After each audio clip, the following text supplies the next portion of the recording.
Like the world's most badass truck commercial right there. So sweet. Please, everybody, welcome the legendary Eddie Bravo to the show.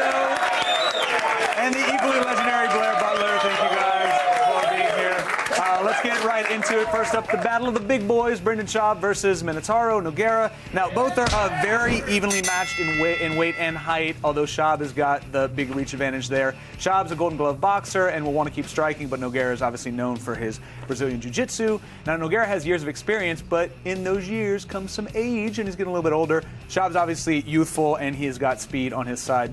Now, Butler, Schaub is coming off that really big win against Cro Cop. As a matter of fact, I think fight of the night in UFC. Knockout of the night. Knockout of the night at UFC 128.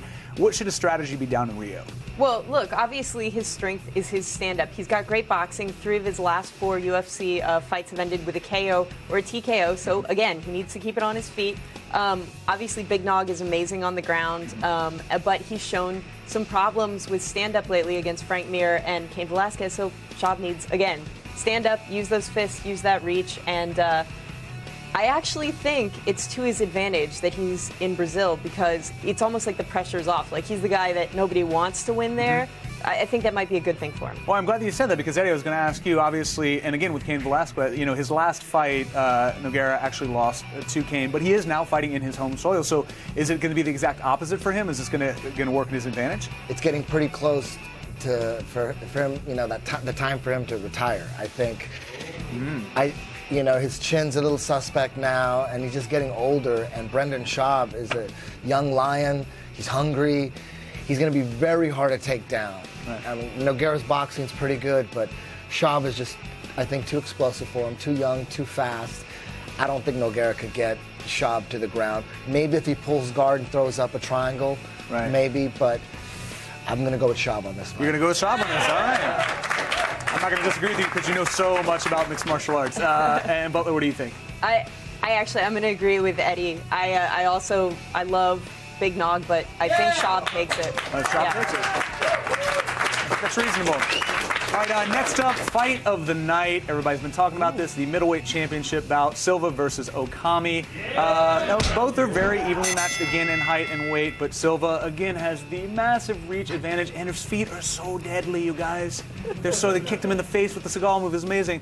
Silva, obviously a phenomenal striker, and he's going to stay on his feet. Okami is going to focus on wrestling and his ground and pound game.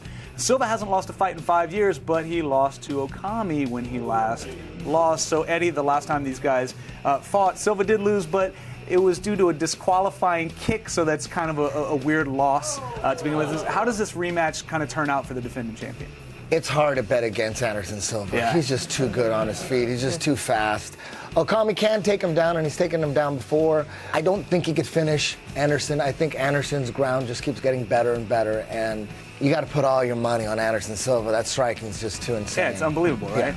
And Butler, on that note, now Okami is known as a well-balanced fighter, but Silva is considered to be the most balanced fighter ever in the history of balanced fighters. So how does he steal the belt from Silva? Before Vitor Belfort, a guy named Chael Sonnen fought Anderson Silva and gave the world the blueprint, if you will, to beat Anderson Silva, which is take him down, ground and pound him. You're probably not going to submit him. You're not going to knock him out, but you can maybe grind out a decision. Here's the catch. If Okami does that, and he's got the wrestling to be able to do that, he has to fight a perfect fight. Yeah. He can't make one mistake because Anderson Silva will capitalize on it. And it's very rare to go 5 rounds without making a single mistake. Anderson Silva is so talented, and I think he's in Brazil and he's really amped up to finish the fight. I would be slightly scared if I were Yushin Okami. Okay.